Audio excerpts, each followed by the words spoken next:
आंवला न्यूज पहुंच चुका है अंकिता के घर, अंकिता के गांव। और सबसे पहले आंवला न्यूज ने ही वो खबर दिखाई थी जब अंकिता के पापा मिसिंग के चक्कर में गंगा भोगपुर में पटवारी के पास अपना बयान दर्ज कर रहे थे। तब हम ही ने कहा था कि 5 दिन हो गए अंकिता को गुमशुदगी के लिए, और ये अभी भी रिपोर्ट लिखवा रहे हैं। फील्ड में काम करना चाहिए था इनको।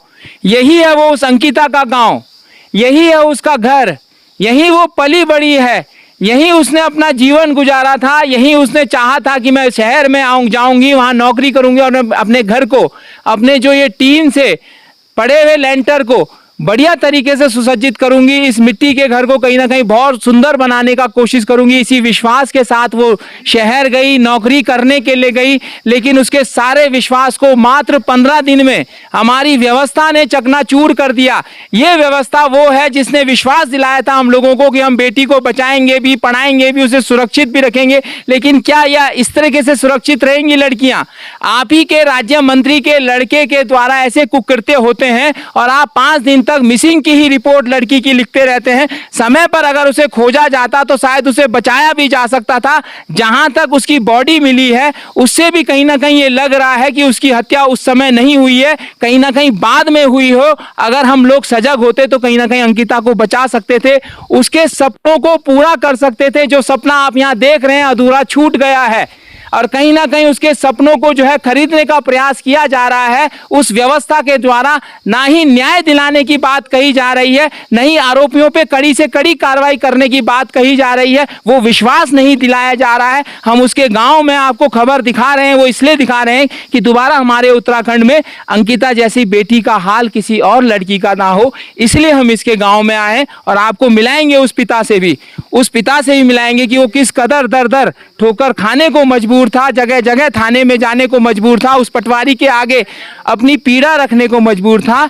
ये खबर हम आपको दिखाएंगे और बताएंगे आप लोगों को। अंकिता के पापा हमारे साथ हैं, अंकिता को न्याय दिलाने के लिए हम उनके साथ हैं और कोशिश करेंगे कि दोबारा ऐसा कोई उदाहरण ना हो, दोबारा कोई बाप इस तरीके से पीड़ा में ना रहे उत्तराखंड में, और इस तरीके से जुल्मों सितम करने वाले लोग दोबारा से पनप ना पाए हमारी देवभूमि में। उसी प्रयास के लिए आंवला न्यूज़ आज अंकिता के घर पहुंचा है। अंकिता के पिता से बात करने की कोशिश करेगा। हमारा भी मन नहीं है बात करने के लिए, लेकिन इस तानाशाही व्यवस्था के खिलाफ कहीं ना कहीं हमें आवाज़ अपनी बुलंद करनी पड़ेगी और अंकिता को न्याय दिलाने के लिए हमें हमेशा तत्पर रहना पड़ेगा। इसलिए हम लोग चाहते हैं कि उनके पापा से बात की जाए। पहली बात हमारी उस समय हुई थी जब ये गंगा भोगपुर में थे।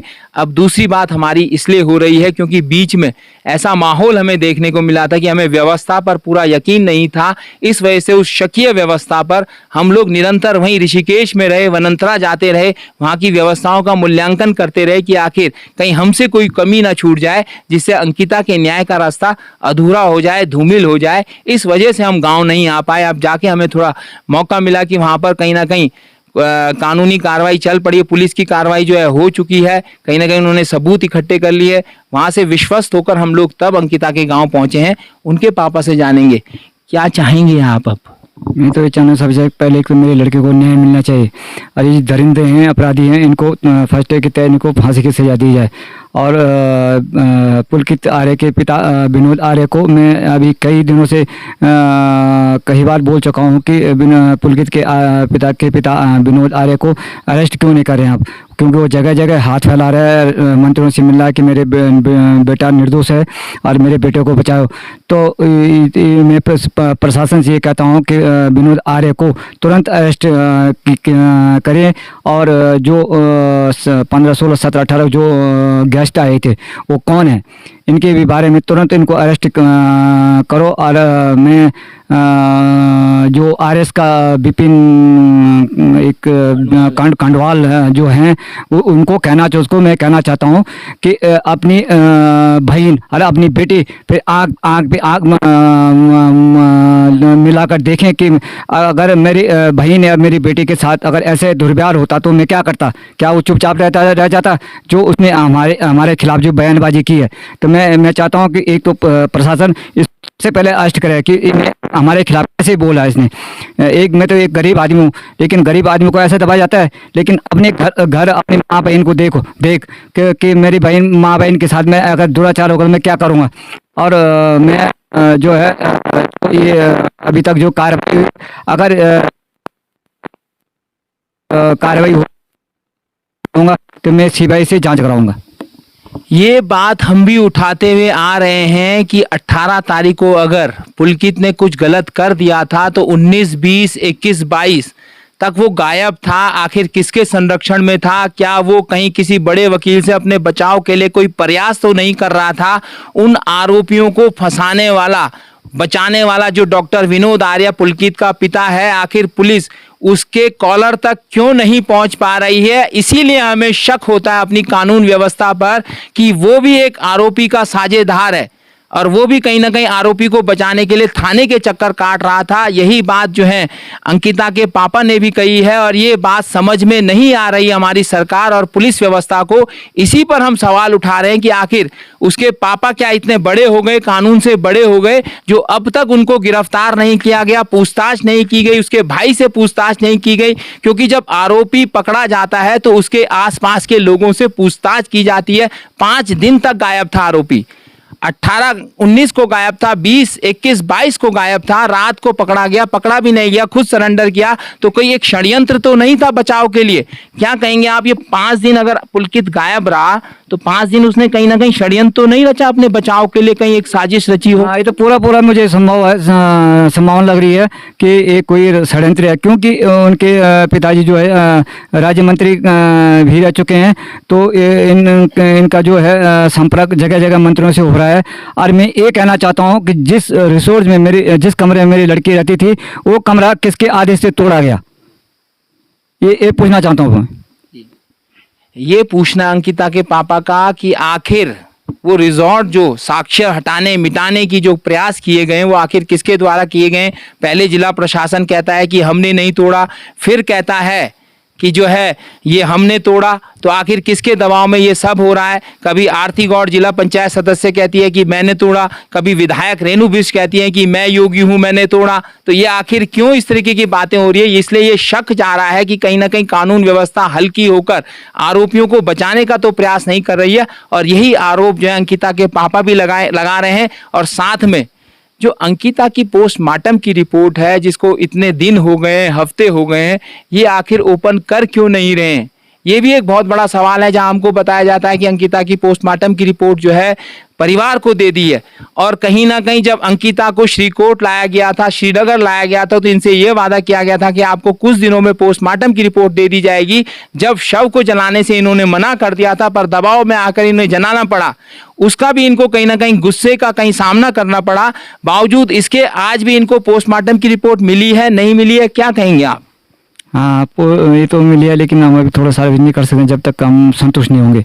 और ये है कि जब मैं अपनी लड़की का देह संस्कार करने के लिए, इन्होंने कहा दबाव में मिले कहा, तो मैंने कहा कि भाई पहले उसकी मम्मी को लो। तो इन्होंने कहा कि उसकी मम्मी सीरियस है और संयुक्त हॉस्पिटल में है। तो मैंने कहा ठीक है, वहाँ जो संयुक्त हॉस्पिटल का नीचे वाला गेट है मेन रोड पे, तो उन्होंने कहा गाड़ी हम एम्बुलेंस वहाँ पे रोकेंगे। तो जब वहाँ पे हमने रोका तो इन्होंने क्या कहा कि वो ज़्यादा सीरियस है और वो उसमें क्या बोलते उसको आईसीयू में रखी है। तो जब मैं देह संस्कार करा के वापस आया तो पता चला कि इन्होंने जो वहाँ से ट्रांसफ़र करके बेस हॉस्पिटल में पहुँचा दिया।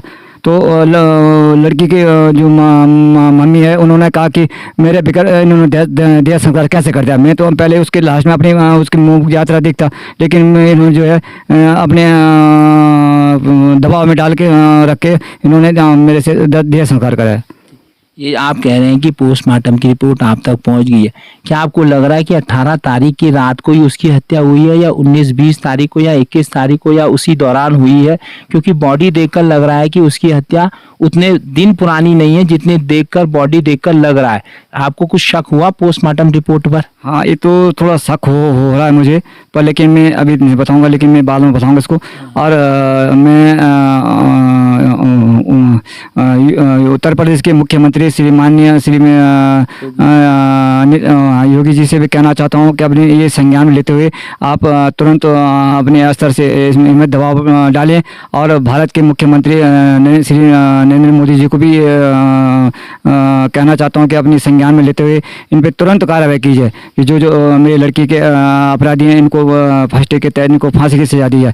और मैं समस्त उत्तराखंड या भारतवर्ष की जनता से अनुरोध करता हूँ कि आप जब तक इन अपराधियों को सजा नहीं मिले, फांसी की सजा नहीं मिले, तब तक मेरे साथ कंधे से कंधा मिलाकर चलें और मैं पीछे हटने वाला नहीं हूँ।